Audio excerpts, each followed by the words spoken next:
I've been faking being blind my entire life. If I open my eyes I fear I'll be able to see the supernatural. I think today might be the day we get you to open your eyes. I haven't opened my eyes in 10 years. My therapist calls it optophobia, a fear of opening one's eyes.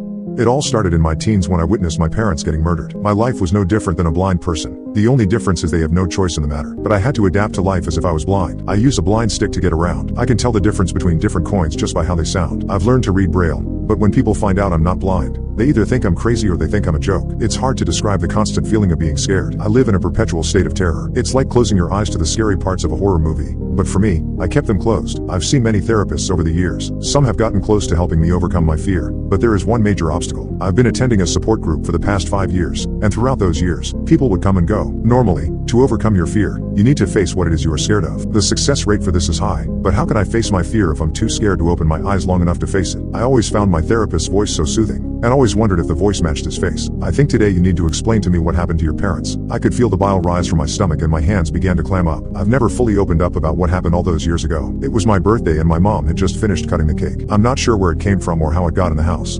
I watched as it crept up behind my parents.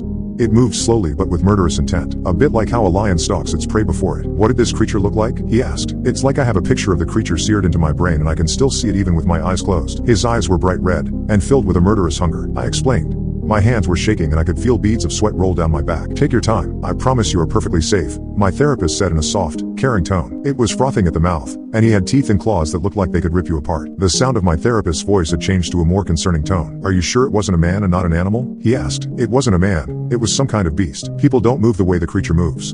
And when it was done with my parents it started to move towards me. I was struck with a paralyzing fear and couldn't do anything but close my eyes. I wasn't sure how long I was sitting there, but the police eventually came and I haven't opened my eyes since. I could hear the glide of my therapist's pen as he made notes. I believe your phobia is your brain's response to the trauma of what you witnessed. It's protecting you from having to relive it. Kids process memories differently from adults. And in your case saw the murderer as some kind of monster. I could feel a warming sense of calm rise up from my feet, flooding my brain. I promise you're in a safe environment and there is no killer or creature in this room, said my therapist in a reassuring tone. I could feel my heart pound as I slowly began to open my eyes.